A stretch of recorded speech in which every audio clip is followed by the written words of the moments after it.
ஆண்டவரும் இரட்சகருமாய் இருக்கிற இயேசு கிறிஸ்துவின் நாமத்தினாலே தினம் ஒரு தீர்க்க தரிசனம் என்கிற தேவனுடைய வார்த்தைக்கு உங்களை வரவேற்கிறேன்.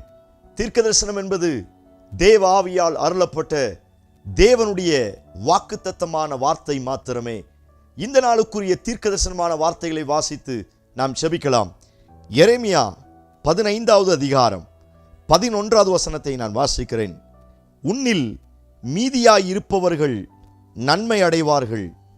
தீங்கின் காலத்திலும் நெருக்கத்தின் காலத்திலும் உனக்காக நான் சத்துருவுக்கு எதிர்ப்பட்டு உனக்கு சகாயம் செய்வேன் என்று மெய்யாகவே சொல்லுகிறேன். ஆமென். கர்த்தர் இந்த வார்த்தைகளை நமக்கு ஆசீர்வதித்து தருவாராக. இந்த நாளுக்கு தேவன் கொடுக்கிற தீர்க்க தரிசனமான வார்த்தை, உனக்காக நான் சத்துருவுக்கு எதிர்ப்படுவேன். சத்துருவுக்கு எதிர்ப்படுவேன். இந்த சத்தத்தை கேட்கிற உங்கள் ஒவ்வொருவருக்கும் இந்த நாளில் ஆண்டவர் தீர்க்க தரிசனமாய் சொல்லுகிற வார்த்தை, உன்னுடைய சத்துருக்களுக்கு நான் எதிரிட்டு செல்லுவேன். உனக்கு விரோதமாய் எழும்பி வருகிற எல்லா சத்துருக்களும் உன்னை தாக்குவதற்கு முன்பதாகவே நான் அந்த சத்துருவுக்கு எதிராக நிற்பேன் என்று ஆண்டவர் வாக்குத்தத்தம் பண்ணுகிறார். ஆமென். அழகான வார்த்தையை ஆவியானவர் நமக்கு வெளிப்படுத்தி வைத்திருக்கிறார். 2 காலத்தை குறித்து அங்கே எழுதி வைத்திருக்கிறார். தீங்கின் காலத்திலும் நெருக்கத்தின் காலத்திலும். நம்ம எல்லாருமே இதே காலத்தின் வழியாகத்தான் கடந்து சென்றிருக்கிறோம். அநேக தீங்கின் காலங்களும் நெருக்கத்தின் காலங்களும் நம்முடைய வாழ்க்கையில் அவ்வப்போது வருவதுண்டு.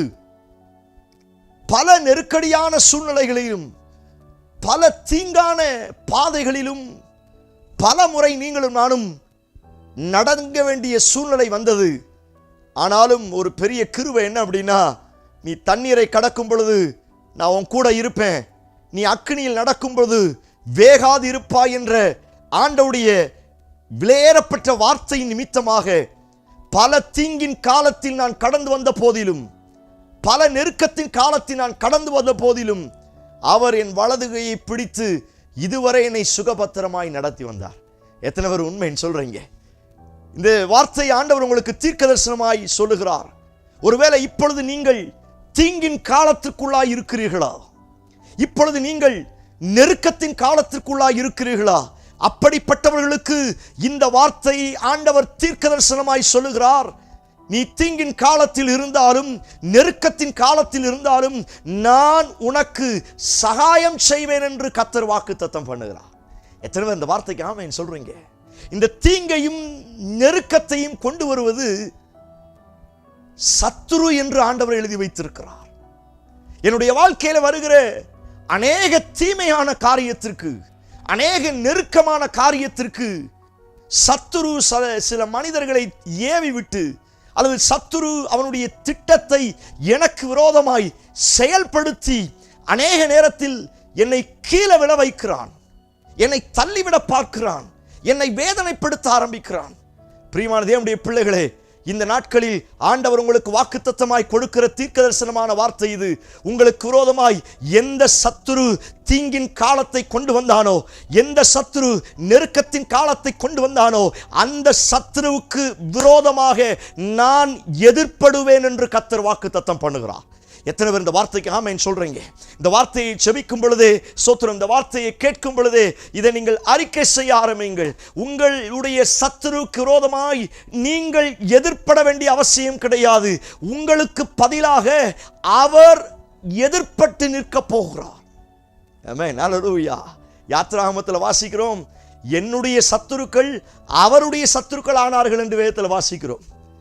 எனக்கு யாரெல்லாம் சத்துருவோ அவர்கள் எனக்கு மாத்திரம் சத்துரும் அல்ல, நான் ஆராதிக்கிற இயேசுவுக்கும் சத்துருவாய் இருக்கிறார்கள். பிரியமான தேவனுடைய பிள்ளைகளே, எது உங்களுடைய வாழ்க்கையிலே நெருக்கத்தையும் தீங்கையும் கொண்டு வருகிறது? எந்த சத்துரு உன்னுடைய வாழ்க்கையிலே நெருக்கத்தையும் தீங்கையும் கொண்டு வருகிறார்? அந்த சத்துருவை இனம் கண்டு இன்றைக்கு செபிக்க ஆரம்பியுங்கள். அந்த சத்துருவின் கிரியைகளை சொல்லி இன்றைக்கு நீங்கள் செபிக்க செபிக்க, அது எப்பேற்பட்ட சத்துருவின் வல்லமையாய் இருந்தாலும் சரி, அந்த சத்துருவோடு இனி நீங்கள் யுத்தம் பண்ண வேண்டிய அவசியம் கிடையாது. அந்த சத்துருவோடு இன்றைக்கு கர்த்தர் உங்களுக்கு பதிலாய் அவர் எதிர்ப்பட்டு நிற்க போகிறார். எத்தனை பேர் இந்த வார்த்தைக்கு ஆமென் சொல்றீங்க? ஒருவேளை அநேக நேரத்தில் நான் என் சத்துருக்களுக்கு விரோதமாய் எதிர்ப்படும் பொழுது நான் தோற்று போகலாம். என்னுடைய பரிசுத்த குறைவினால, என்னுடைய ஜெபத்தினால, என்னுடைய ஜெப குறைவினால, என்னுடைய அவிசுவாசத்தினால, என்னுடைய சோத்திரம் ஆவிக்குரிய நிலைமையின் பின்தங்கிய நிலைமையில் இருக்கிறபடினால் ஒருவேளை என் சத்துருக்கள் எனக்கு விரோதமாக யுத்தம் பண்ணும் பொழுது நான் தோல்வியை சந்தித்திருக்கலாம். ஆகவேதான் ஆண்டவர் சொல்லுகிறார், நீங்கள் சும்மா இருங்கள், நான் உங்களுக்காக யுத்தம் பண்ணுவேன். உன் சத்துரு வரும் பொழுது நீ அவனுக்கு நேரே போரிட வேண்டாம். இதுவரை நீ போரிட்டது போதும். இன்றைக்கு உன்னை ஒதுக்கி வைத்துவிட்டு அல்லது உன்னை எனக்கு பின்பதாக வைத்துவிட்டு உன்னுடைய சத்துருக்கு விரோதமாய் நான் எதிர்ப்பட்டு நிற்பேன் என்று கர்த்தர் வாக்குத்தத்தம் பண்ணுகிறார். எத்தனை பேர் இந்த வார்த்தைக்கு ஆமென் சொல்றீங்க? நான் முதல்ல சொன்னது போல, ஒருவேளை நான் கடந்த நாட்களில் என் சத்துருக்களுக்கு விரோதமாய் மோதும் பொழுது தோற்று போயிருக்கலாம். ஆனால் நான் ஆராதிக்கிற என்னுடைய ஆண்டவர் ஒரு நாளும் தோற்று போகிறவர் அல்ல. Praise God. நான் தோற்று போயிருக்கலாம், ஆனால் என் தேவன் சத்துருவுக்கு விரோதமாய் எதிர்த்து நிற்கும் பொழுது சாத்தான் அல்ல, என் ஆண்டவரே வெற்றி சிறக்க அவர் வல்லமுள்ளவராய் இருக்கிறார். காரணம், வேதத்தில் வாசிக்கிறோம், அவர் யூத ராஜ சிங்கம் என்று.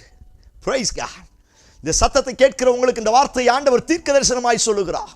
உங்கள் சத்துருக்களுக்கு முன்பதாக யூத ராஜாவின் சிங்கமாக ஆண்டவர் எதிர்ப்பட்டு உங்களுக்கு ஒரு பெரிய வெற்றியை தரப்போகிறார். நீங்கள் எந்த நெருக்கத்தின் காலத்தில் இருந்தாலும், எந்த ஸ்தோத்திரம் தீங்கின் நாட்களில் இருந்தாலும், அந்த தீங்கு நாட்களையும் நெருக்கத்தின் காலத்தையும் உண்டு பண்ணின எல்லா சத்துருக்களுக்கு விரோதமாய் கர்த்தர் எதிர்ப்பட்டு உங்களுக்கு ஜெயத்தை கர்த்தர் தரப்போகிறார்.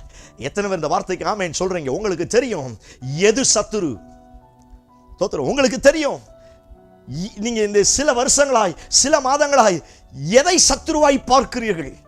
மாம்சத்தோடும் இரத்தத்தோடும் நமக்கு போராட்டம் இல்லை என்று வேதத்தில் வாசிக்கிறோம். நமக்கு தெரியும், இதுதான் என் சத்துரு, இது என்னுடைய வாழ்க்கையிலே சத்துருவாய் இருக்கிறது. பாஸ்டர், இந்த பிரச்சனை பல வருஷமா எனக்கு சத்துருவா இருக்குது பாஸ்டர். எனக்கு இந்த போராட்டம், இந்த தோல்வி, இந்த இழப்பு தான் எனக்கு சத்துருவாய் இருக்குது. இந்த வார்த்தை ஆண்டவர் தீர்க்க தரிசனமாய் சொல்லுகிறார். உன் நெருக்கத்தின் காலத்திற்கு, உன் தீங்கின் காலத்திற்கு எந்தெந்த சத்துருக்கள் எல்லாம் எழும்பி இருந்தார்களோ அந்த எல்லா சத்துருக்களுக்கு விரோதமாய் கர்த்தர் இன்றைக்கு யூத ராஜ சிங்கமாய் எதிர்ப்பட்டு உனக்கு ஜெயத்தை கர்த்தர் தரப்போகிறார். Praise God. Amen. Hallelujah. எத்தனை பேர் இந்த வார்த்தைக்கு ஆமென் சொல்றீங்க? உங்கள் சத்துருவை இனம் கண்டுகொள்ளுங்கள். உங்களுடைய சத்துருக்கள் அதை யோசித்து ஜெபித்து பாருங்கள். வியாதி உங்களுக்கு சத்துருவாய் இருக்கிறதா? அநேக நேரத்தில் சில வியாதிகள் வரும் பொழுது அதை தீங்கின் காலத்திற்கு தள்ளி போய் விடுகிறது. ஒரு நெருக்கமான சூழ்நிலைக்கு நம்மை தள்ளி போய் விடுகிறது. வியாதி உங்களுடைய வாழ்க்கையில ஒரு பெரிய சத்துருவாய் பல நாட்கள் உங்களுக்கு எதிர்ப்பட்டு வந்து கொண்டிருக்கிறதா? இன்றைக்கு ஆண்டவர் இந்த வார்த்தையை தீர்க்க தரிசனமாய் சொல்லுகிறார். உன் வியாதி என்கிற சத்துருவுக்கு விரோதமாய் இனி நீ எதிராய் போக வேண்டிய அவசியம் கிடையாது. யெகோவா ரஃபா, நான் முன்பதாய் எதிர்த்து நிற்பேன் என்று கர்த்தர் வாக்குத்தத்தம் பண்ணுகிறார். எத்தனை பேர் இந்த வார்த்தைக்கு ஆமென் சொல்றீங்க? கடன் பிரச்சனை இன்றைக்கு நிறைய பேருடைய வாழ்க்கையில இந்த கடன் பிரச்சனை நெருக்கத்தின் காலத்திற்குள்ளாய் தள்ளிவிடுகிறது, தீங்கின் காலத்திற்குள்ளாய் தள்ளிவிடுகிறது. ஒரு கடன் பிரச்சனை இன்றைக்கும் நிறைய பேருடைய வாழ்க்கையில ஒரு பெரிய சத்துருவாய் இருக்கிறது. உங்களுக்காய் யுத்தம் பண்ண மாட்டாரா? உங்களுக்காய் உங்கள் சத்துருவுக்கு விரோதமாய் போராட மாட்டாரா? விசுவாசத்தோடு இந்த வார்த்தைக்கு ஆமென் சொல்லுங்க. ஆண்டவரே, என் சத்துருவுக்கு எதிர்ப்படுங்க ஆண்டவரே. அழகான தீர்க்க தரிசனமான வார்த்தை. உனக்காக நான், எவ்வளவு அழகான வார்த்தை பாருங்க. உனக்காக, எனக்காக யார் ரெக்கமெண்டேஷன் வர்றாங்களோ இல்லையோ, எனக்காக என் ஃபேமிலி மெம்பர்ஸ் வர்றாங்களோ இல்லையோ, எனக்காக என் ஃப்ரெண்ட்ஸ், என் கூட வேலை பார்த்தவங்க வர்றாங்களோ இல்லையோ, எனக்காக யூத ராஜ சிங்கமாக நான் ஆராதிக்கிற இயேசு, நான் அக்கினிக்குள் இறங்கினதுக்கு முன்பதாகவே அவர் இறங்கி எனக்கு ஜெயத்தை தரப்போகிறார். எத்தனை பேர் இந்த வார்த்தைக்கு ஆமென் சொல்றீங்க? அழகான வார்த்தை.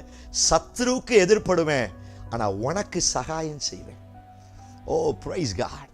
உன் சத்துருவுக்கு நான் எதிராக நிற்பேன், ஆனா உனக்கு நான் சகாயம் செய்வேன். எகிப்து தேசத்துல 10 விதமான வாதைகள் வந்தது. இஸ்ரவேல் ஜனங்களும் எகிப்தியர்களும் பக்கத்துல தான் கூடியிருக்கிறாங்க. ஆனா வேதத்துல வாசிக்கிறோம் 10 விதமான வாதைகளும் எகிப்தியர்களுக்கு மாத்திரம்தான் வந்துச்சு. ஆனா அதுக்கு பக்கத்திலே இருக்கிற இஸ்ரவேல் ஜனங்களுடைய தேசத்துல, அவர்கள் குடியிருக்கிற பகுதியில எந்த ஒரு வாதையும் வரல. அதற்கு ஒரே ஒரு காரணம், அவர்களுக்கு எதிர்ப்பட்டார். ஆனால் இவர்களுக்கோ இரக்கம் செய்ய ஆரம்பித்தார், இவர்களுக்கோ சகாயம் செய்ய ஆரம்பித்தார். இந்த வார்த்தையை ஆமென் சொல்லி ஏற்றுக்கொள்ளுங்க. உன் எதிரிக்கு அவர் எதிர்ப்பட்டு உங்களுக்கும் உங்க குடும்பத்திற்கும் கடைசி வரை அவர் சகாயம் செய்வேன் என்று கர்த்தர் வாக்குத்தத்தம் பண்ணுகிறார். என்னோடு சேர்ந்து கண்களை மூடி ஜெபிக்க ஆரம்பியுங்கள். பிரைஸ் காட், ஹல்லேலூயா. எது உங்க சத்துரு? Praise God.